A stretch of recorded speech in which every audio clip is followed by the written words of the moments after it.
Jake Morrison opened his eyes slowly. His head hurt badly and everything around him was white. The walls were white. The ceiling was white. Even the floor under him was white and smooth like glass. He tried to sit up, but his body felt heavy and strange. Where was he? The last thing he remembered was flying his shuttle toward the alien ship. He was supposed to talk to them about peace. Earth had sent him because he was good at talking to people, but something had gone wrong. Jake stood up carefully. His legs felt weak. He was wearing the same blue uniform he had on before, but his comm device was gone. His weapon was gone too. The room had no windows and no doors that he could see. Just white walls all around him. He walked to one wall and put his hand on it. It felt warm and seemed to buzz a little under his fingers. He pushed on it, but nothing happened. He walked around the whole room looking for any way out. The room was about 10 feet wide and 10 feet long. Not very big. Jake sat down on the floor and tried to think. His shuttle had been flying toward the big alien ship called the Kethmoran. The aliens had asked Earth to send someone to talk. They said they wanted to discuss human expansion into their part of space.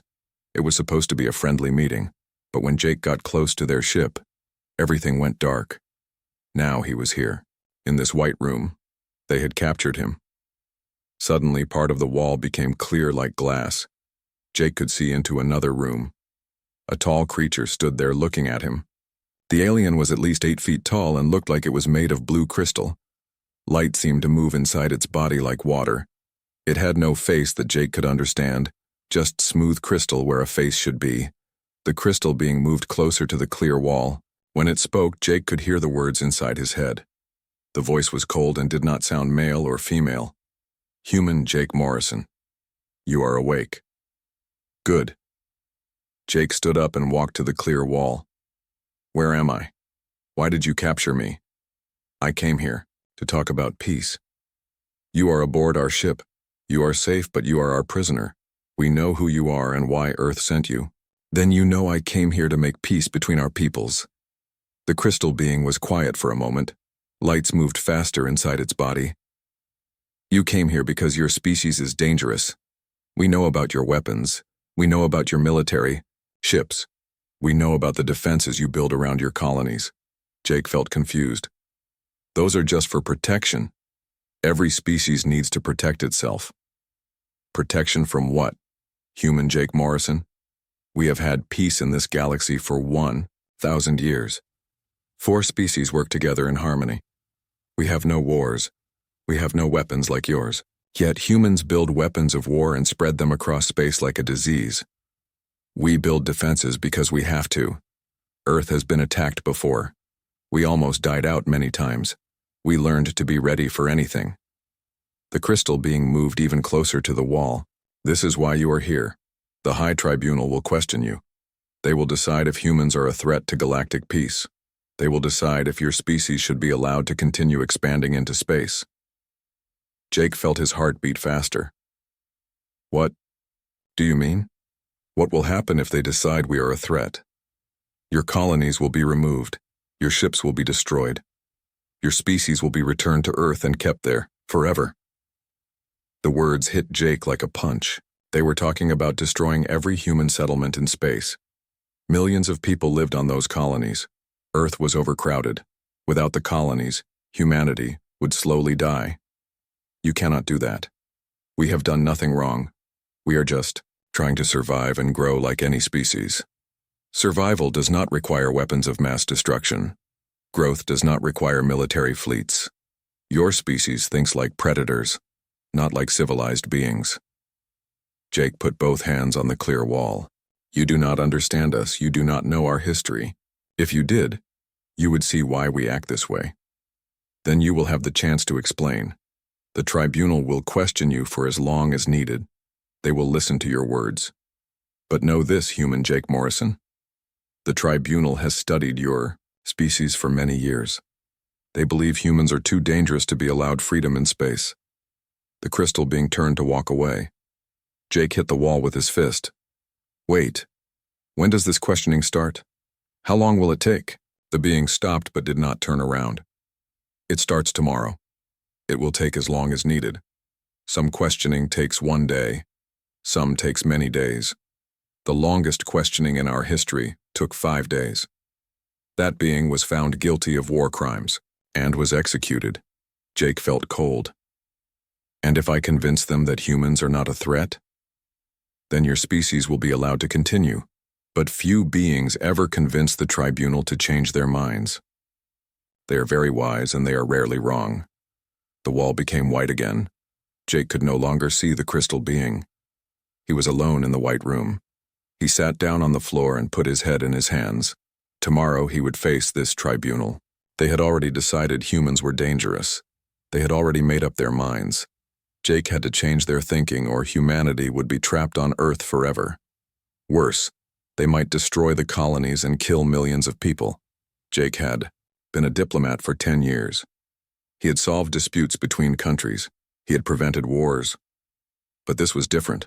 This was not about trade or territory. This was about whether humanity deserved to exist among the stars. He stood up and began to pace around the small room.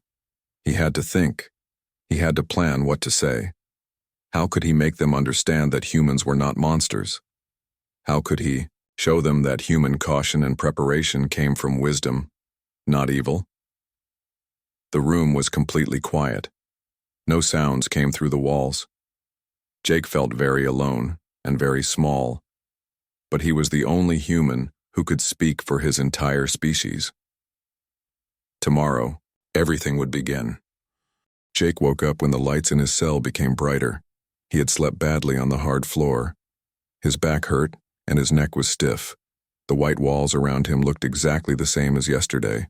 Part of the wall opened like a door. Jake had not seen any opening there before. The crystal being from yesterday stood in the doorway. Behind it were 2 other aliens that Jake had never seen. "It is time, human Jake Morrison, the tribunal waits." Jake stood up and walked toward the door. As he got closer, he could see the other aliens better. One looked like a huge mushroom that walked on thick roots. It was brown and had spots of green light moving across its surface. The other alien was shaped like a lizard, but walked on 2 legs. It was covered in red scales and had yellow eyes that watched Jake carefully. They walked through long hallways that curved and twisted. Everything was made of the same white material as his cell. Other aliens moved through the halls, but they stopped to stare at Jake as he passed.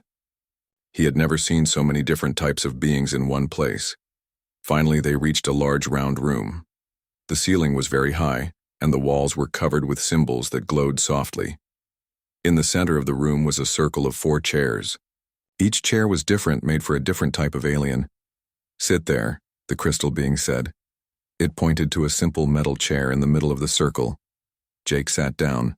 The 4 aliens took their places in the circle around him. Besides the 3 he had already seen, there was a 4th alien that looked like it was made of pure energy. It had no solid body, just moving light in the shape of a person. The crystal being spoke first. "I am Commander Zeftal of the Veltar people. This is the High Tribunal. We will ask you questions about your species and you will answer truthfully." The mushroom alien spoke next. Its voice sounded like many people talking at the same time. "I am Morden. I speak for all of my kind, as one mind. We are connected in ways your species cannot understand." The lizard alien hissed when it spoke. "I am Kixara. My people are warriors, but we learned to make peace long ago. We put away our weapons and joined the Confederation." The energy being spoke last. Its voice was like music or wind chimes. "I am Yunwei. My people have watched this galaxy for millions of years. We have seen many species rise and fall." Commander Zeftal held up a device that projected images in the air above them. "We will begin with evidence of human aggression. Look at these images, human Jake Morrison." Jake saw pictures of human space stations with weapon systems. He saw military ships patrolling around colonies. He saw defensive shields and missile platforms. "Every human settlement has weapons," Zeftal continued. "Every human ship carries destruction devices. Even your exploration vessels have military equipment." "Explain this." Jake took a deep breath. "We build defenses because we need them. Space is dangerous. There are pirates and raiders. There are natural disasters. Asteroids can destroy a colony. Solar flares can kill everyone on a station. Morden spoke with its many voices. We have lived in space for thousands of years. We do not need such weapons. We solve problems with cooperation and knowledge. That works for you because you have had peace for so long, Jake said. But humans remember when peace was broken. We remember what happens when you are not ready. Kixara leaned forward in her chair. Her yellow eyes stared at Jake. My people were once warriors too. We had weapons and armies. But we learned that weapons bring only death. We gave up war and found happiness. But you chose to give up war, Jake replied. What if someone else had chosen war against you? What if they attacked you after you put away your weapons? The energy being Yunwei made sounds like singing. Young species always think of war and death. As you grow wiser, you learn that such thoughts are not needed. Jake felt frustrated. They did not understand. On Earth we had many wars. Countries fought each other for thousands of years. But we also learned something important.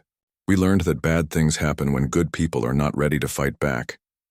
Zeftal showed more images. These showed human training exercises and military drills. Your species practices war constantly. Even in peacetime, you prepare for battle. This is not normal behavior. We practice because practice saves lives, Jake said. When disaster comes, trained people know what to do. They do not panic. They save themselves and others. What disaster do you expect in space? Morden asked. The galaxy has been peaceful for 1,000 years. There are no threats here. Jake thought carefully about his answer.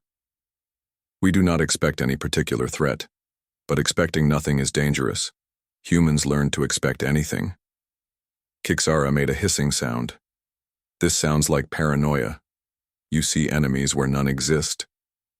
Maybe, Jake admitted, but paranoia kept humans alive when bigger, stronger creatures wanted to eat us. Paranoia saved us from disasters that wiped out other species on Earth. Paranoia might seem crazy, but it works. Yunwei's light grew brighter. Tell us about these disasters on your world. Jake began to speak about Earth's history. He told them about the asteroid that killed the dinosaurs millions of years ago. He explained how ice ages came and went, killing most life each time. He described volcanoes that covered the sky with ash for years. Humans almost went extinct many times, he said. We survived because some humans always prepared for the worst. They stored food when times were good. They built shelters before storms came. They moved away from volcanoes before they erupted. The four aliens listened quietly. Jake could not tell what they were thinking. Zeftal spoke again. But you are in space now. These earthly disasters cannot hurt you here. Space has its own disasters, Jake replied. And we learned something else from Earth's history.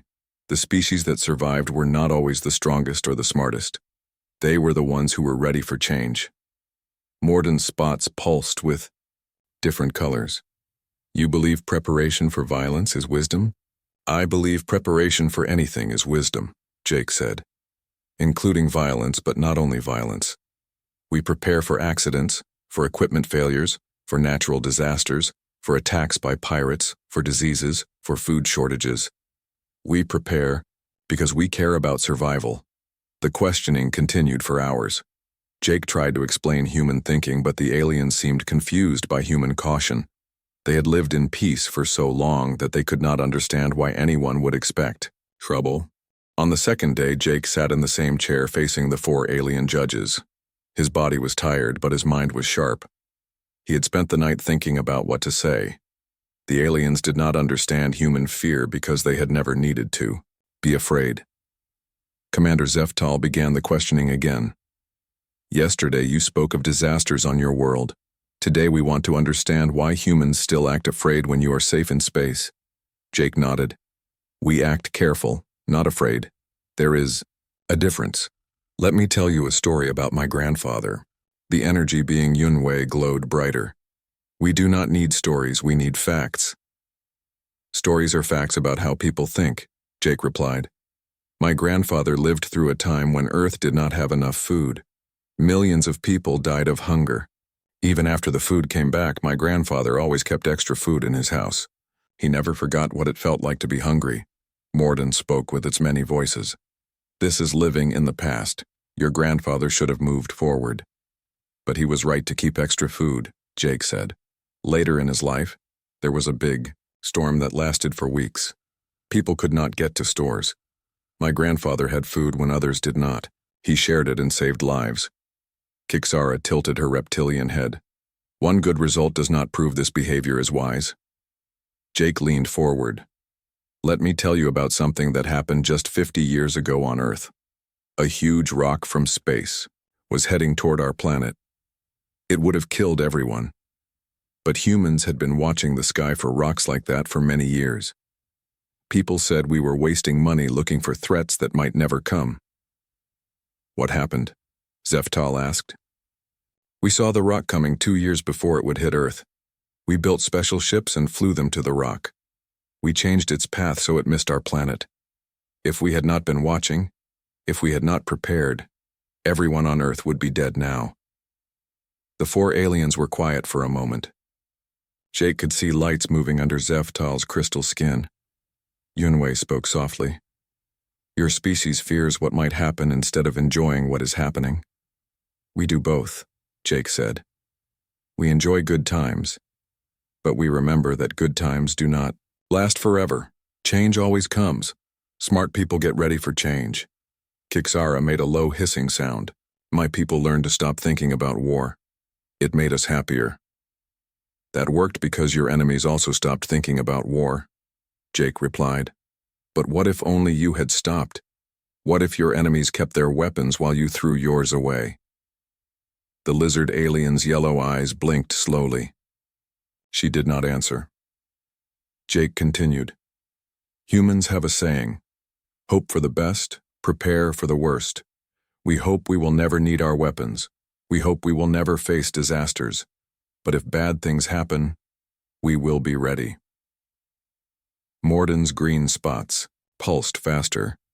You build weapons hoping you will not use them? Yes.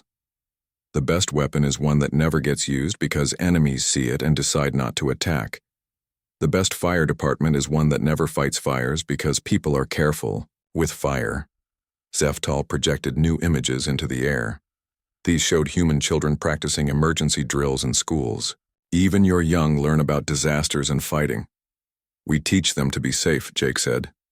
Children learn what to do if there is a fire. They learn what to do if there is an earthquake. They learn these things so they will not panic if bad things happen. Do you not think this makes them worried and fearful? Yunwei asked. Jake shook his head. It makes them confident. They know what to do. Fear comes from not knowing what to do when trouble starts. The questioning went on. Jake told them about human families who kept emergency supplies at home.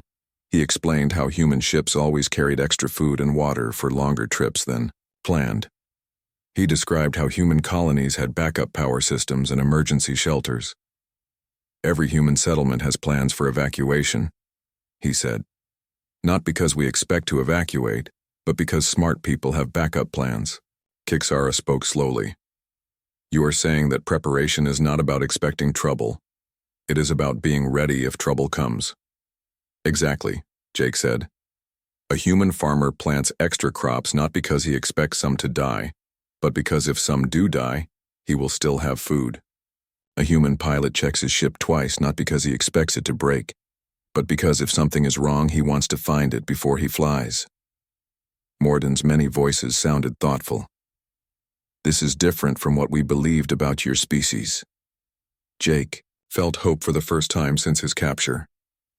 Humans are not violent because we like violence.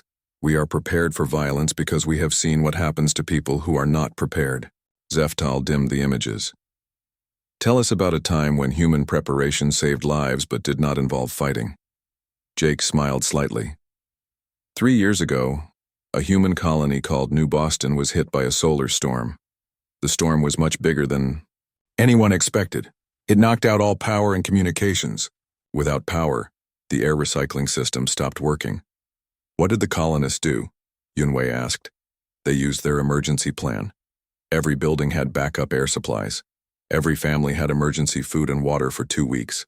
The colony had a backup communication system that worked without main power. They called for help and survived until rescue ships arrived. How many people died? Kixara asked. None. 0 people died because they were prepared for emergencies. The lizard alien made a soft hissing sound that Jake thought might be approval. Jake continued. The colony next to New Boston was hit by the same storm. But those people were not human. They believed solar storms were very rare and did not prepare for them. They had no backup systems and no emergency supplies. What happened to them? Morden asked quietly. Half of them died before rescue ships could reach them. They died because they were not ready for something they did not expect. The tribunal chamber was very quiet. Jake could see the aliens thinking about his words. Maybe they were starting to understand that human caution came from wisdom, not fear. On the 4th day, Jake noticed that the aliens looked at him differently. Kixara's yellow eyes seemed less angry. Morden's green spots moved more slowly across its mushroom body. Even Commander Zeftal's crystal form seemed less cold. But Jake knew he was running out of time. Tomorrow would be the 5th day. If he could not convince them by then, humanity would lose everything. Zeftal began the questioning. Human Jake Morrison, we have heard your explanations about preparation and caution, but there is something else we must discuss. Our scientists have detected strange readings from your deep space sensors. What are humans looking for out there? Jake felt his heart beat faster. This was the moment he had been waiting for. The moment when everything would change. We are watching for anything unusual, he said carefully. Humans always watch the edges of our territory. Yunwei glowed brighter. Our own sensors detect nothing dangerous in that region of space. Why do humans see threats where we see nothing? Jake took a deep breath. Because humans know how to look for things that do not want to be seen. Explain, Kixara said sharply. Jake stood up from his chair. May I show you something? Something that will change how you see everything? The 4 aliens looked at each other. Jake could not read their expressions, but he sensed uncertainty. What do you wish to show us? Zeftal asked. Data from our deep space monitoring stations. Information that your peaceful scientists have ignored because it does not fit what they expect to see. Morden spoke with its many voices. You are saying we have missed something important? I am saying that creatures who have lived in peace for 1,000 years might not recognize the signs of something that is not peaceful. Jake reached slowly into his uniform pocket. The aliens tensed, but he only pulled out a small data crystal that had been hidden in a secret compartment. This contains readings from the galactic rim. Your people classified these readings as natural space phenomena, but humans who study war and invasion patterns see something very different. Zeftal took the crystal with a thin appendage that emerged from its body. The crystal being inserted it into a device that projected holographic displays around the room. Numbers and charts filled the air. Jake pointed to specific patterns in the data. Look at these gravitational readings from Sector 779. Your scientists said this was caused by dark matter movements, but look at the pattern. It moves in straight lines. Dark matter does not move in straight lines. Kixara stood up and walked closer to the display. What moves in straight lines? Ships, Jake said quietly. Very large ships trying to stay hidden behind dark matter clouds. Yunwei's light flickered. That is impossible. There are no unknown civilizations in this galaxy. We have monitored everything for millions of years. Not in this galaxy, Jake said. Beyond this galaxy, in the dark space between galaxies where your sensors cannot reach. Jake pointed to another section of data. These energy signatures appear and disappear every few months. Your people said they were natural energy discharges, but look at the timing. They happen in sequences, like signals. Morden moved closer to the display. Its green spots were pulsing very fast now. Signals between what? Between scout ships and a main fleet, Someone is mapping this galaxy from the outside. Someone is preparing. The room became very quiet. Jake could see the aliens processing this information. Their peaceful minds were struggling to understand what he was telling them. Zeftal spoke slowly. You believe someone is planning to invade our galaxy?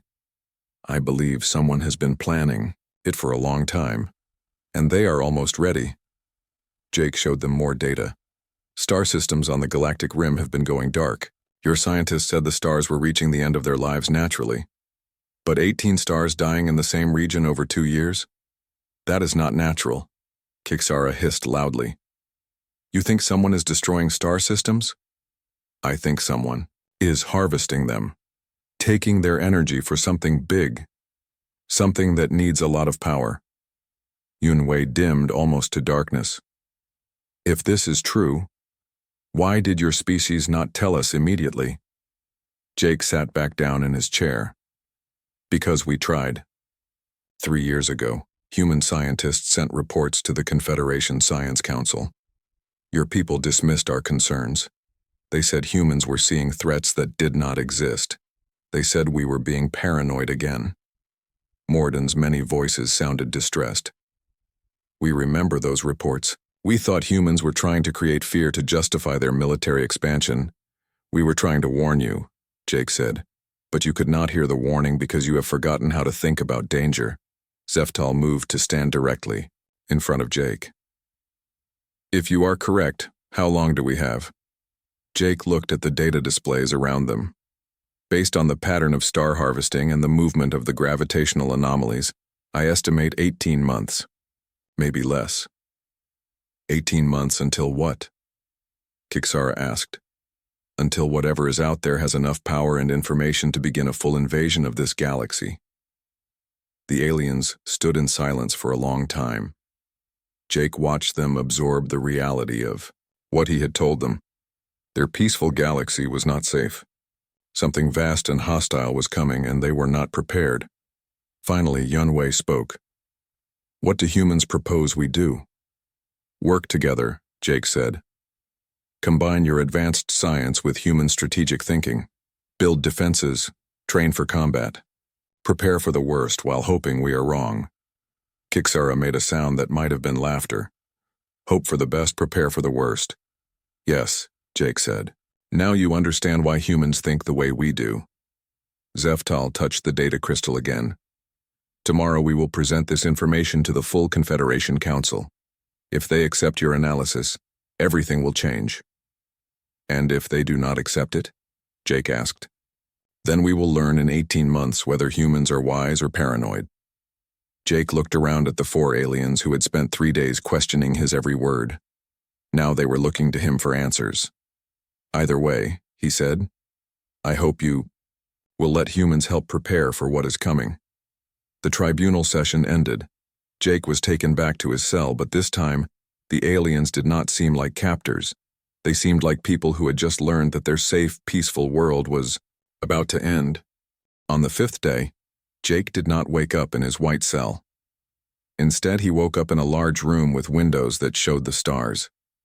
The bed was soft and there was real food waiting for him on a table.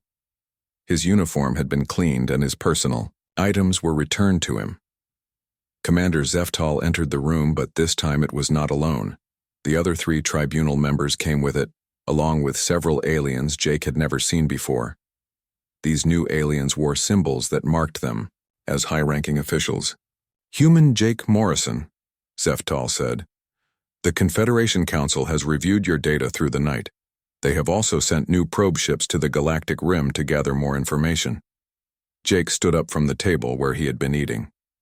What did they find? An alien that looked like a floating jellyfish spoke with a voice like bubbling water. Our most advanced sensors have confirmed your analysis. There are artificial objects moving in the dark space beyond our galaxy. Large objects, very large. Jake felt relief and fear at the same time. Relief that he had been believed. Fear that humanity's worst suspicions were true. Kixara stepped forward. We owe your species an apology. We thought humans were aggressive and paranoid. We did not understand that you were being careful and wise. Morden spoke with its many voices, but now they sounded humble. We have lived in peace so long that we forgot peace must sometimes be defended. We forgot that safety requires vigilance. Yunwei glowed softly. Your people saw danger where we saw nothing because your people remember what danger looks like. We have been blind to threats because we have not faced threats for so long. Jake walked to the window and looked out at the stars. So what happens now? Zeftal moved to stand beside him. Now we prepare. The Confederation Council has voted to create the Galactic Defense Alliance. Human knowledge of warfare and strategy will be combined with our advanced technology and resources.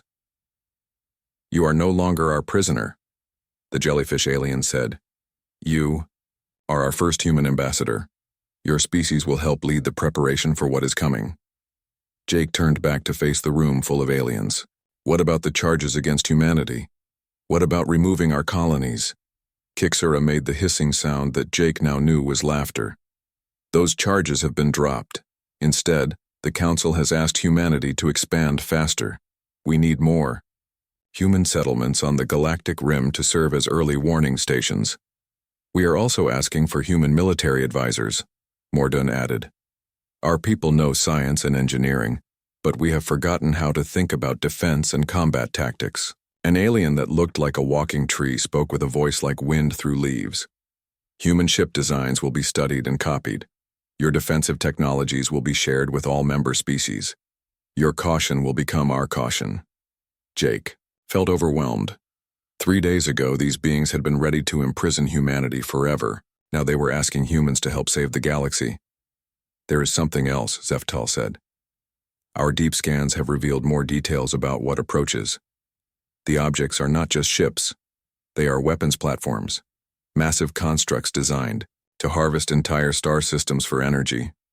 How massive, Jake asked. Each one is larger than your home planet Earth, and our sensors detect at least 50 of them moving toward this galaxy. Jake sat down heavily in a chair. 50 planet-sized weapons platforms. How do we fight something like that?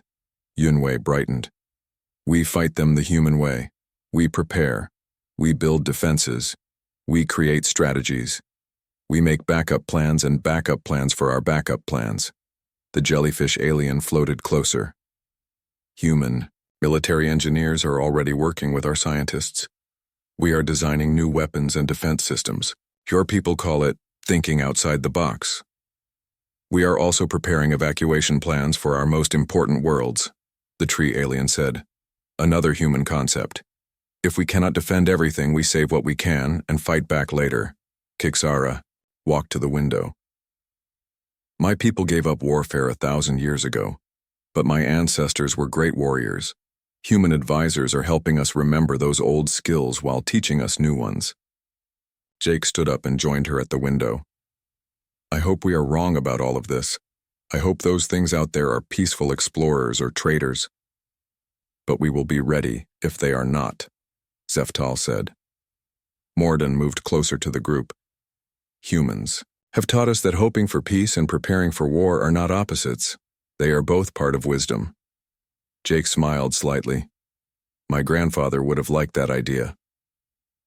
A new alien entered the room. This one looked like a giant butterfly, made of metal. It spoke with a voice like singing crystals. Ambassador Morrison, your ship has been repaired and upgraded with our latest technology. You are free to return to Earth with an invitation for formal alliance. The interrogation is over, Zeftal said. It lasted exactly 5 days as predicted, but the outcome was not what anyone expected. Jake looked around the room at all the alien faces watching him. What was the outcome? Kixara answered. We began this believing humans were a threat to galactic peace. We ended believing humans might be the key to galactic survival.